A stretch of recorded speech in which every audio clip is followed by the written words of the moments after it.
Hello everyone. आइए बात करते हैं पाइथन के बारे में। पाइथन एक प्रोग्रामिंग लैंग्वेज है जिसको लेट 1980s में डेवलप किया गया। इसके डेवलपर थे गुइडो वैन रोसम। ये हैं गुइडो, इधर भी दिया है इनका एक पिक। इन्होंने लेट 1980s में एक लैंग्वेज थी एबीसी प्रोग्रामिंग लैंग्वेज, इसका इन्होंने बनाया एक सक्सेसर। 91 में इसका फर्स्ट रिलीज आया, सेकंड पाइथन 2.0 2000 में और 3.0 2008 में। एज ऑफ नाउ हम कर रहे हैं अप्रैल 2024 में हम 3.12.3 इसके ऊपर काम कर रहे हैं। स्टेबल रिलीज है ये। फ्रेंड्स, अक्सर ये पूछा जाता है कि आर और पाइथन में हमें कौन सी लैंग्वेज करनी चाहिए, हमारे काम की कौन सी है। एक्चुअली ये दोनों बहुत सिमिलर हैं कंसेप्चुअली, जैसे काम करते हैं पावर्स में, कैपेबिलिटीज में काफ़ी सिमिलर है ये, पर इनका फोकस अलग अलग है। आर एक वेक्टर लैंग्वेज है। वेक्टर का मतलब है वेरिएबल। वेरिएबल मतलब आर में हर चीज़ यूनिवेरिएट, बाईवेरिएट, मल्टीवेरिएट के पर्सपेक्टिव से देखी जाती है। स्टैटिस्टिक्स है कोर के अंदर। आप इसको ऐसे समझें जैसे आपने अगर एक सॉफ्टवेयर का नाम सुना है टैली। अगर मैं आपको टैली सिखाऊं तो उससे पहले आपको पता होना चाहिए फाइनेंशियल स्टेटमेंट क्या है, प्रॉफिट लॉस अकाउंट क्या है, बैलेंस शीट क्या है। तो टैली में तो उस चीज़ को बहुत फास्ट कर देंगे। उसी तरह से आर के अंदर काम करने से पहले आपको पता होना चाहिए ये यूनिवेरिएट, बाईवेरिएट, मल्टीवेरिएट क्या चीज़ें हैं, कैसे आर में उसको फास्ट कर देंगे। Python on the other hand अलग पर्सपेक्टिव है पाइथन का। पाइथन काम करता है लार्ज डाटा पे, मशीन लर्निंग पे। जहां कहीं भी टर्म मशीन लर्निंग आती है ना, पाइथन उसका सिनोनिमस है। पाइथन और आर दोनों ही काफ़ी पावरफुल हैं। कितने पावरफुल हैं? अगर हम क्रैन की ऑफिशियल रिपोजिटरी देखें, CRAN है, और इसके अंदर पैकेजेस को देखें तो एज ऑफ अप्रैल 2024 20,000 पैकेजेस हैं। काफ़ी बड़ा नंबर है 20,000। जैसे एक पैकेज है सैम इन आर, ये अकेला सब्स्टिट्यूट है अमोस का स्मार्ट PLS का। ऐसे 20,000 के करीब पैकेजेस हैं, कुछ छोटे हैं कुछ बड़े हैं, पर काफ़ी पावरफुल है। पाइथन में गेस कर सकते हैं कितने पैकेज होंगे? जैसे आर की एक रिपोजिटरी है ऑफिशियल क्रैन, पाइथन की है PY पाइथन, और पैकेज इंडेक्स py.org। ये बताता है कि पाइथन के अंदर है मोर देन 5 लाख पैकेज है। जस्ट अमेजिंग, बहुत ही पावरफुल है पाइथन। 5 लाख से ज़्यादा पैकेज हैं इसके अंदर। तो इसमें हम काम कैसे करेंगे और क्या सीखने वाले हैं हम? तो आइए मैं आपको कुछ कैविट से शुरू करता हूँ। कैविट मीन्स कुछ अजम्पशंस। सबसे पहले तो हम कोई भी, मतलब मैं आपको कोई प्रोग्रामिंग नहीं बताऊंगा, किसी भी तरह की कोई लूप है या ये जो इफ देन एल्स है, डू वाइल है, ऐसा कुछ नहीं हम करने वाले। हम कोई भी इंस्टॉलेशन पे काम नहीं करेंगे कि आपको ये चीज़ इंस्टॉल करनी है।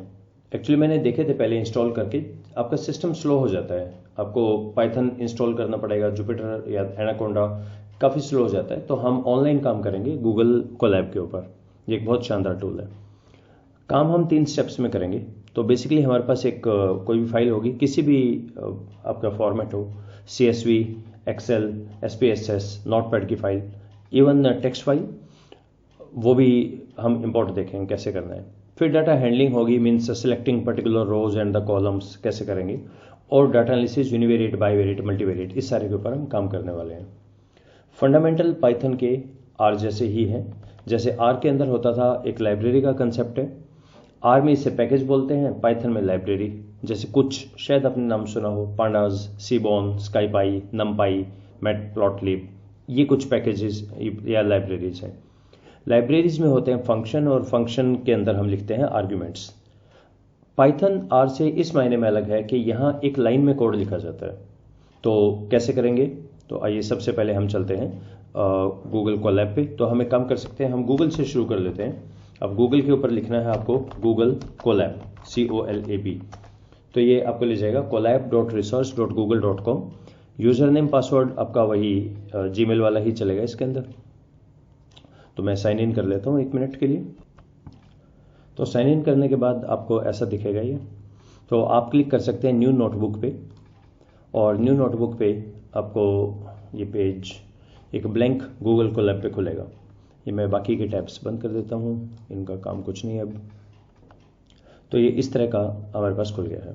तो मैं ऊपर यहाँ ये आपके उससे गूगल ड्राइव से कनेक्ट है, आप जो भी करेंगे गूगल ड्राइव में सेव हो जाएगा ये। तो मैं इसका नाम रख लेता हूँ यहाँ पे python.ipynb। I PY is Python and B is notebook. तो इस चीज़ को हम बाद में डाउनलोड भी कर सकें। अच्छा, इसके अंदर क्या होता है, सबसे पहले तो इसमें ये कोड है, टेक्स्ट है, ये कुछ अलग में साइड में गिवन है। यहाँ पे एक फोल्डर होगा, कोई भी फाइल हमें अपलोड पहले यहाँ करनी है, फिर हम इसको कॉल करेंगे। पाइथन के अंदर हम काम करेंगे एक ब्लॉक के अंदर, यहाँ आप कितनी भी चीज़ लिख सकते हैं, इससे रन करेंगे तो इसी के नीचे इसका आउटपुट आ जाएगा।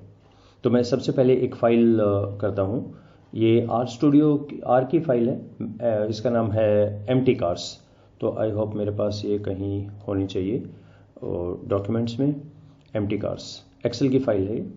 ये वार्निंग दे रहा है कि अगली बार आप जब इसको खोलेंगे गूगल कोलैब को, ये फाइल यहाँ मिलेगी नहीं आपको दोबारा अपलोड करनी पड़ेगी। कोई बात नहीं। तो सबसे पहले मैं शुरू करता हूँ, पहली चीज़ है जो मेरा पांडास, इंपोर्ट पांडास। पांडास हमारी लाइब्रेरी है जो डाटाबेस के लिए काम करती है। आपका कोई भी स्प्रेडशीट है, डाटा फ्रेम हमें बनाना है, डाटा को इंपोर्ट करना है, उन सब के लिए पांडास यूज़ किया जाएगा। अब इसके अंदर हम जैसे एक तरीका है, देखिए हम क्या करेंगे, इन लाइब्रेरीज का निकनेम रख लेते हैं। आप यूँ समझे, हमें ना एक लाइन में कोड लिखना होता है, तो मैं लिखूंगा pandas dot this this this this, काफ़ी लंबा हो जाएगा। तो यहाँ पे कन्वेंशन है, हम इसको ऐसे लिख लेते हैं डॉट पीडी, तो अपने वहाँ पे गए। अच्छा, आपको लगेगा कि मतलब पीडी कंपलसरी है, नहीं बिल्कुल नहीं है, मैं इसका पी नाम रख लेता हूँ। अब कुछ भी नाम रख लें, एक निकनेम है इसका। अच्छा, पी। अब मैं बोलता हूँ, जैसे ही मैं इसको देखूंगा तो पी के अंदर इसकी सारी पावर्स आ जाएंगी। तो मैं बोलता हूँ पी डॉट, एक्चुअली 3 अल्फ़ाबेट लिखने के बाद ड्रॉप इन आता है, पर यहाँ आ गया। मैंने कहा मुझे तो रीड करना है, एक फाइल है ये वाली, तो ये बोल रहे रीड में मेरे पास इतनी चीज़ें अवेलेबल है, आपको क्या करना है, मुझे करना है रीड एक्सेल। अच्छा, फाइल का नाम गिवन है बगल में, empty-cars.xls, ठीक है। लेकिन पाइथन में जब भी आप कुछ ऐसे टेक्स्ट लिखें ना, तो उसको सिंगल कोट में या डबल कोट में दे दें। और इसको हम कर लेते हैं अब यहाँ से रन। तो मैंने इसको कहा एक पांडा को इंपोर्ट करो, उसको ये रीड करो p.xl। तो ये कह रहा है एरर, क्या एरर है यहाँ पे, ये कह रहा है no such director empty cars dot, अच्छा स्पेलिंग मिस्टेक कर दी है, देख रहे हैं। ये एक अच्छी चीज़ है यहाँ पे, XLSX, ये चीज़ होगी यहाँ पे, ठीक है। अब करें, अच्छा इसको रन करने के लिए कंट्रोल एंटर कर सकते हैं या इसको प्रेस कर सकते हैं, इसको कंट्रोल एंटर। तो ये कह रहे हैं ये फाइल आ गई आपकी यहाँ पे, ठीक है। अब इस फाइल का तो मुझे बार बार यूज़ करना पड़ेगा ना, तो मैं ये पूरी कमांड हर बार थोड़ी लिखूंगा। तो मैं क्या कर लेता हूँ, इसे लिखता हूँ data is equal to this. अब इसका आउटपुट, कोई आउटपुट नहीं आया। तो आउटपुट क्यों नहीं आया, क्योंकि इसने कहा मैंने रीड किया, उसका डाटा में लिख दिया। तो डाटा कहाँ है, तो इस एक्स पे क्लिक करें, वेरिएबल, तो आप देखेंगे यहाँ पे आ जाएगा। ये मेरा एक तरह का एनवायरनमेंट रहेगा कि मेरे पास कौन कौन से फाइल्स हैं, क्या मैंने बनाया, डाटा यहाँ आ गया। अब जैसे हम इसमें काम करते हैं डाटा, अगर मैं सिर्फ डाटा लिखूंगा तो ये पूरी फाइल दिखा देगा यहाँ पे, ठीक है। इसको आउटपुट को क्लोज करने के लिए इससे क्लोज कर सकते हैं। अगर मैं लिखता हूँ डाटा डॉट हेड, हेड का मतलब है ऊपर की कुछ वैल्यूज मुझे दिखा दें, कंट्रोल एंटर, कितनी वैल्यू दिखा दें। तो अगर कुछ नहीं लिखेंगे तो ये 5 कहेगा, मैं 5 रो आपको दिखा देता हूँ। एक इंपॉर्टेंट चीज़, पाइथन में काउंटिंग 0 से स्टार्ट होती है, ये ध्यान रखिएगा आप। जैसे बाकी में 1 2 3 4 होता है, पाइथन में 0 से स्टार्ट होती है। और एक दो बातें, अगर मैं हेड में 2 लिखता हूँ, इसका मतलब मैंने कहा कि सिर्फ मुझे 2 ही चीज़ें आप दिखाइए, ये 2 दिखा दी इसने मुझे। जैसे हेड है ऐसे टेल भी रहा होगा, तो मैं यहाँ लिखता हूँ डाटा डॉट टेल, टेल का मतलब है मुझे 2 लास्ट की 2 दिखाइए। अब एक इंटरेस्टिंग चीज़ नोट करें, पाइथन में पूरा block as a whole run होगा और ये लीफो पे काम करेगा। मतलब ये पहले इसने डाटा डॉट हेड दिखाया होगा, उसी के ऊपर डाटा डॉट टेल भी दिखा दिया है। तो अगर आप ये कहें नहीं मुझे हेड तो देखना ही देखना है, तब एक काम करें, फिर इसको आपको प्रिंट करना होगा। प्रिंट का मतलब है ये फिक्स कर दिया भाई, ये तो मुझे दिखाना ही दिखाना है, उसके बाद टेल दिखाना।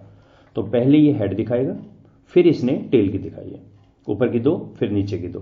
हेड का प्रिंट करेंगे तो परमानेंट हो जाएगा, अदरवाइज जो भी लास्ट होगी आपकी वो रन करेगा ये।